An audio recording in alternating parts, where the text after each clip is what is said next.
This evening, do appreciate everyone being here. Appreciate a chance to talk to you again, of course. And we're going to be in the book of Genesis. I want to continue on in our study there.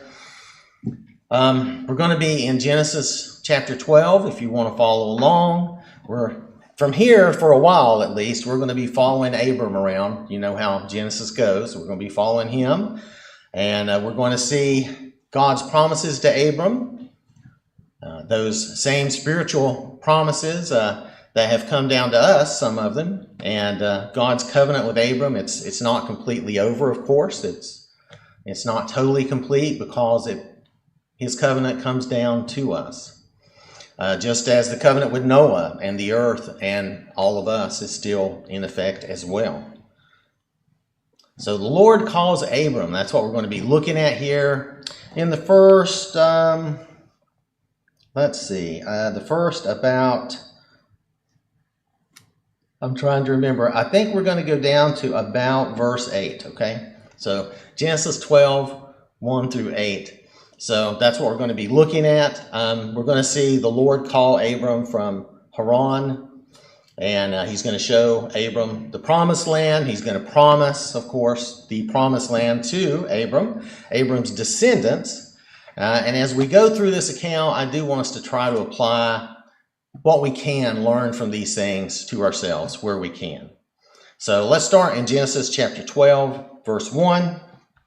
Now the Lord had said to Abram, "Get out of your country, from your family, and from your father's house, to a land that I will show you." Now here God is calling Abram to leave his family and his country and to go to some new land he does not know and has not seen. But God is going to show him that land, right? He's calling him to leave what he knows, what is safe, we might say, what is comfortable. The Lord is saying, "Come, follow me to something new." That's what he's saying to him. And if we follow the Lord, there will be times where we're called in a similar fashion or even pushed into something new for us, maybe something unexpected or uncomfortable, maybe difficult. We may end up in unfamiliar territory, such as Abram is going to be doing. We may feel like a stranger in a strange land, to quote an old sci-fi book, but we may not know where we're going or where we'll end up when we're following the Lord. But we can trust God in all those situations, and that's what we're going to see Abram do as well. So looking at verse 2, "I will make you a great nation. I will bless you and make your name great, and you shall be a blessing." Here we see how God will bless or reward Abram for his faithfulness. In these verses, we see God starting something new. He's not just establishing a family and a covenant with one person, really, or one man or family. He's got this plan. He's establishing a people, a nation. Yes, we know they come from Abraham, but the idea is that it would be a much bigger thing than one man and one family. And it would be great at its best, though we know a lot more about it than what we know at this point in the reading. But this nation is to be a nation that would set the example for all others. That's the idea here. And God says he will bless Abram and make his name great. That in turn will make Abram a blessing to others. He says, "You shall be a blessing." The idea is that he would be a blessing to others and to outside of himself. Being a blessing to others, this is a worthy aspiration. We should all have that desire. Not necessarily that we would want our name to be great or need that. We don't necessarily need that fame, not necessarily want that fame. We would just want to help people in need. And this should be a natural desire that comes from following the Lord, like we spoke about this morning, really, in our class. And we should realize that when we follow the Lord, he will bless us. He does bless us, just like he's talking to Abram here. We may not be a great nation of ourselves, but we will be a part, or we are a part, of God's great kingdom. We may not have fame or fortune, but we will be blessed and we will be able to be a blessing to others. And these are the most important things of these promises here to us. The Lord blesses us in this life and in the next, but also in this life. If we look at verse 3 here, I will bless those who bless you, and I will curse him who curses you. And in you all the families of the earth shall be blessed. So God promises to help Abram's allies. If you look at that and understand that, he's going to help those who help Abram, and he's going to protect Abram from those who would be his enemies, who would curse him. And then he says all the families of the earth will be blessed from Abram, which we see that in the large scheme of things with Christianity spreading throughout the world.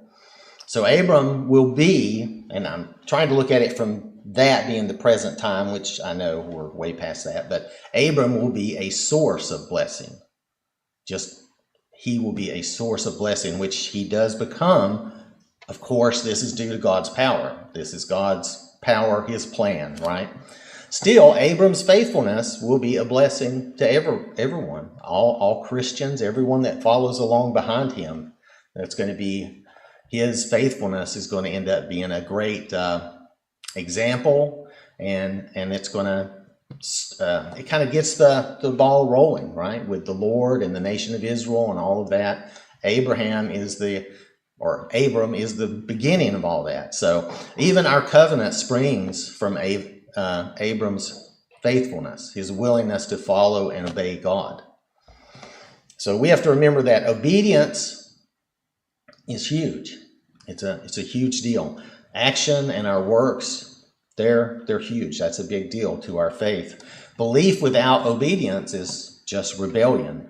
And belief without action, as James would tell us, is just dead. If we don't have any works to back that faith up, if our faith isn't producing works, really is the idea. If our faith is not producing works, then that faith is dead. So one of these is the wrong action when we have rebellion, when we have belief without obedience. That's just the wrong, taking the wrong action or doing the wrong works. And the other is no action or no works, and it's just that belief alone without anything else. So then God still blesses those who bless or help his children today too. If we think about that, if we put ourselves in Abram's place, I'm going to say Abraham, but anyway, if we put ourselves in his place, God still blesses those who bless his children today. And those who curse or injure his children, they will suffer that curse.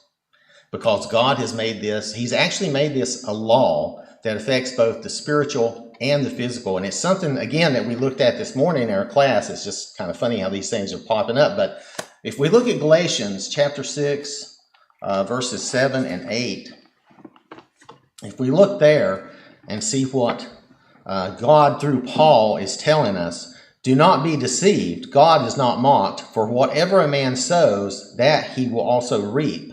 For he who sows to his flesh will of the flesh reap corruption, but he who sows to the Spirit will of the Spirit reap everlasting life. So here, the idea is we reap what we sow. And that is just a universal law that God has put into place that happens in this life. That works. That always works. It doesn't matter if you believe in this law or not. It's always in effect because it's God's power that put it there. It is just a universal law. We reap what we sow. When we put time and effort into something, we get something out of it. Now, it may not be what we want because we may be putting time and effort into the wrong things. But we will get something back out of that. So it's important that we know that. We will reap the results of whatever we're putting our time into, whatever our action is. And in a way, God is relating that to Abram just in a different way. In this life, when someone is evil to us, or specifically we're thinking of Abram, but if someone's evil to us, they will reap that on themselves in some way. And when someone is good and kind to us, they will reap that back in some way. So we need to be aware of that in how we treat others and what we do, the things we do in this life, the actions we take, and the things we spend our time in. Those things matter. And if we want to be more godly, then we want to follow the Lord and spend more time doing those things with the Lord. It's important that we remember that. And that's how we should kind of look at this verse here. We don't need to take vengeance, as God will tell them later. We don't need to take vengeance on anyone. God has already taken care of that in every case, with the idea that you will reap what you sow, that you will be blessed for blessing, and you will be cursed for cursing. That's already there. So, because God has already taken care of that, we can focus on trying to bring these people to the Lord so that they can be forgiven and not reap the eternal rewards of sin, which is what we want to do. We want to save those people, even if they're our enemy. And we know that because that's what the Lord tells us. And we know that the end of this, if they do reap that, it's death and eternal destruction. And we don't want that for anyone. So let's look at our next verses here. So if we look at verses 4 and 5. So Abram departed as the Lord had spoken to him, and Lot went with him. And Abram was 75 years old when he departed from Haran. Then Abram took Sarah his wife, and Lot his brother's son, and all their possessions that they had gathered, and the people whom they had acquired in Haran, and they departed to go to the land of Canaan. So they came to the land of Canaan. So pretty quick and simple. Now, if we look back at chapter 11 and verse 26, for me, it's right here, luckily. Now Terah, this is Abram's dad, his father. And I just have a tendency to say dad. So now Terah lived 70 years and begot Abram, Nahor, and Haran. So Terah was 70 years when Abram was born. I don't know if he was 70 when all three of these were born or how that works, but anyway, you figure he's about 70. Now, Abram is 75 years old right now. So that means his dad, Terah, is about 145 years old.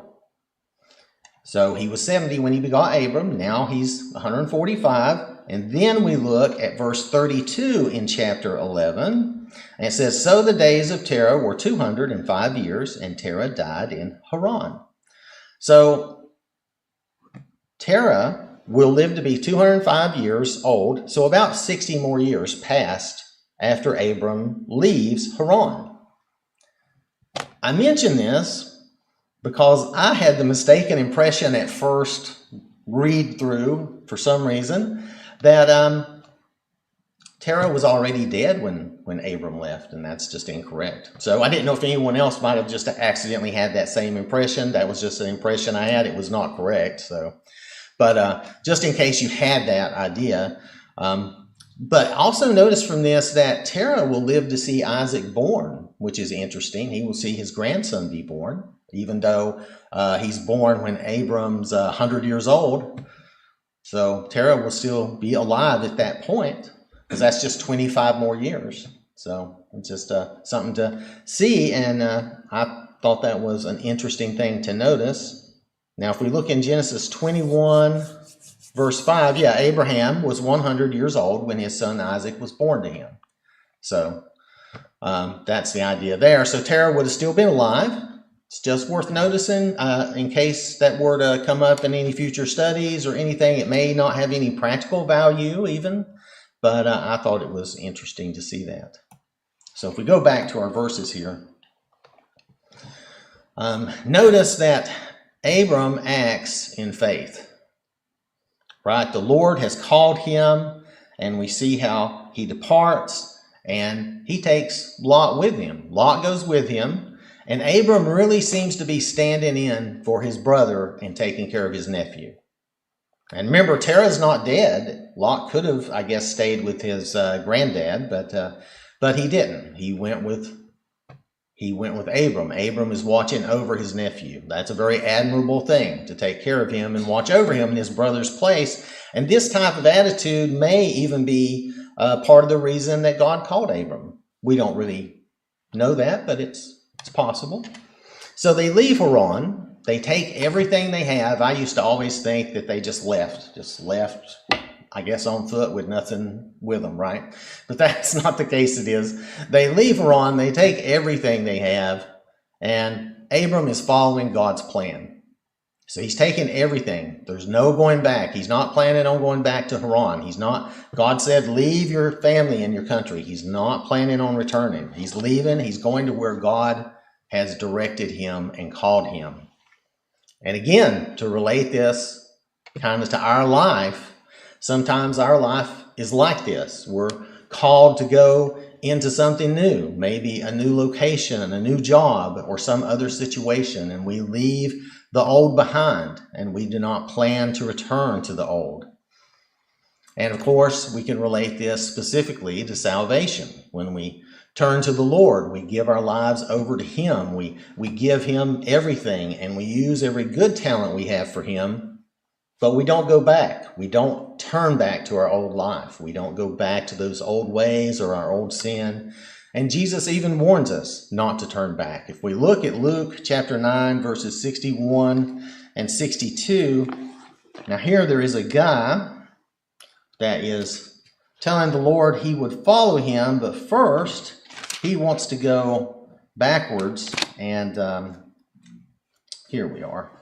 So, and another, and this is just another person saying he would follow the Lord. And another also said, Lord, I will follow you, but let me first go and bid them farewell who are at my house. But Jesus said to him, no one having put his hand to the plow and looking back is fit for the kingdom of God. And so we'll see that Abram he's not looking back, he's not going back. And when we turn to the Lord and follow the Lord, neither should we. We should not be looking back at our old life. We can't go back to that old life, the old sin. Some people might say they want to go back and kind of get things out of their system or sow their oats or whatever, but we can't do that. That's wrong. That's just sinning. There's no goodness in doing that. If we're following the Lord, then we should be following him, period. Not trying to make plans or allowances to return to that old sin or our old life in any way. So let's go back to our verses here. We see there that they departed for Canaan, and you'll notice they pretty quickly got there. They departed, so they came to the land of Canaan. Now, I'm kind of being silly, but we just don't know anything about the trip, right? We'll look here at the map here. And if you look from up there at around number 2, which is where Haran is, and you come down to about number 3, where it says arrives in the promised land, and that's where we are there. If you look at that, it even says chapter 12, verse 5, which is where we're at. Abram comes down to Shechem there, which they've plainly noted. And just wanted you to see that. That's actually, for those days, that's a pretty good trip. I don't see a mileage thing on here, but that would be, I don't know, that would have to be 100 miles, maybe 80 miles. It's a good trip anyway. We'll see maybe we'll get a better idea here in a second. So I just wanted us to see that. He leaves Haran. He comes down to what is going to be Israel. It's Canaan at this time, and it's full of Canaanites. Let's see. So let's zoom in for just a moment here. Oh, am I on the wrong thing? Hold on. I probably have the wrong thing somewhere. Okay. No, I don't think that's right. Let's go back a minute. I'm sorry, pardon me. Okay, so we're not really so much, we are kind of zooming in. We're zooming in on Israel is the idea. So I messed up my own thought. That was what it was. So we're zooming in on Israel. Here's the idea. And he comes down. I have a better zoom of this that I can show you. But he comes down to about midway. Oh, I'll just use this. He comes down about midway to there. That's where Shechem is. About midway to there. That's where he comes down to. Now, I'm hoping this map will be more helpful in the future, and I can do some things with it.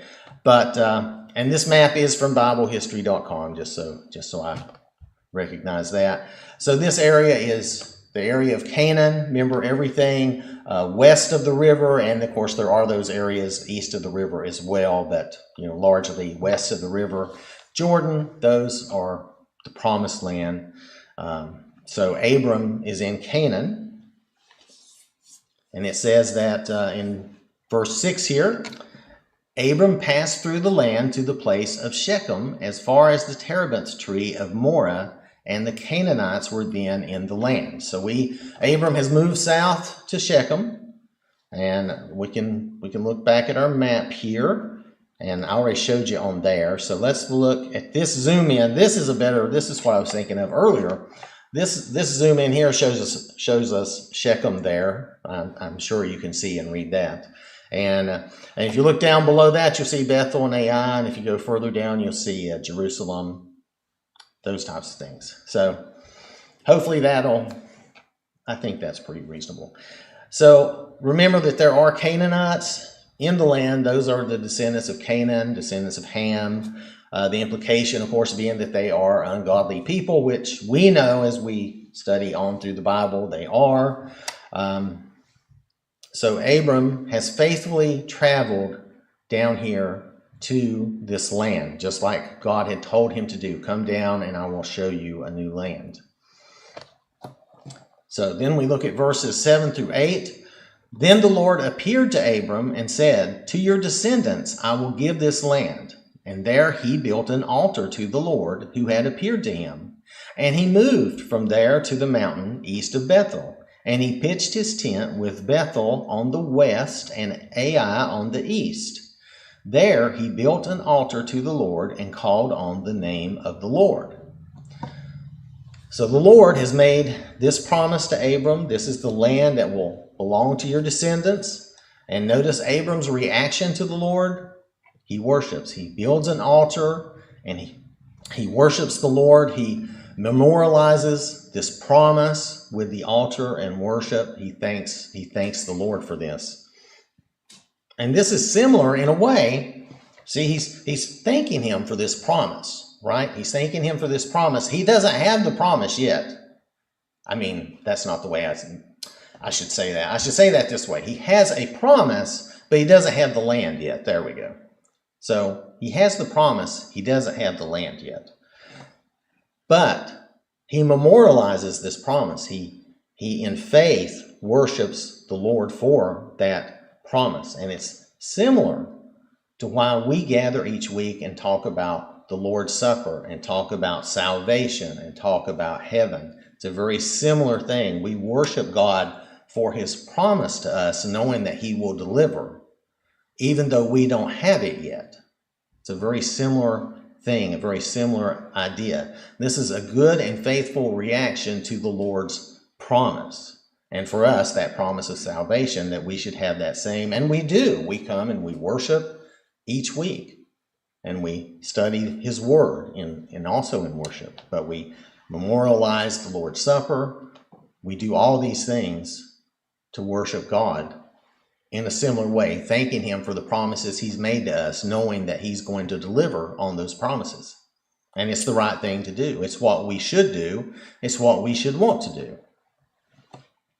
I always say we shouldn't feel forced or required to come to church. We should always want to. We should want to gather with the saints. If we don't want to, that's when we have a problem and when we need to examine ourselves. But now after worship, Abram moves to between Bethel and Ai, where he pitches his tent. You might say camp or however you want to think of that. And you might remember that Bethel means house of God or God's house, the way the Hebrew language is. And that's a literal meaning of that, just mentioning it. Ai also is a place that's going to be of interest to us in future studies. I'm sure y'all remember that. So just things to think of as we see where we go in the future. But if we look here on the map, if we look down below south of Shechem, you can see Bethel and Ai. And basically, Abram is pitching his tent between those two. if you don't see them, I'll just in case. But they're right here. That's pretty big. I'm sure you see it. But so he's pitching his tent somewhere between these two towns or locations. Let's see. So again, too, when he gets there and he pitches his tent, notice again what Abram is doing. He's worshiping. He's building another altar and he's worshiping the Lord. He's proclaiming Yahweh as God, and he's memorializing this promise from the Lord again. And that's what he's doing. That's his reaction to the Lord's promise to him. And so now for this lesson that we're going to leave Abram here. The Lord willing, we'll continue this study in a couple of weeks. And to close, I just want to look at a couple of things that we should see and take away from these verses. Some of the first things we looked at, like in verse 1, answering God's call on our life, that can be very challenging or scary. The Lord requires us to leave our old comfortable life, the old things that we're used to and we are accustomed to leave things that we think of as earthly safety. He's being required to leave his father's house. He may have regarded that as a kind of safety net, right? And we have to leave the things that we think of as earthly safety or assurance and to put our trust solely in the Lord, in God, as we follow him. Just like Abram had to do here. He had to physically move and leave and follow God, what God had said. So this is the life of a Christian in a way. This represents that. And it's a difficult and hard thing sometimes, but it's so worth it. It's so very, very worth it. Following the Lord is the best thing in life, even just here, before getting to heaven, before thinking about heaven, even just here, it is the best thing. If we look at verse 2 again, it's wonderful. Partly because God will bless us and he will make us a blessing to others. We don't really need much more of a motivation or a reason than that right there. The fact that we will be blessed and we will be a blessing to other people. But we're given more reasons than that. We have way more reasons, right? Because God loves us. He's on our side because Jesus died for us. Saved us from all our sins, from all the things that are wrong in our lives in this world. And because that salvation is a free gift. So with these things in mind, the lesson this evening is yours. It's maybe a little shorter than normal, but I hope that it's of use to you. And if anyone here has any need this evening, anything we could do to help you or any reason to answer the call of the Lord, just please come forward as we stand and sing.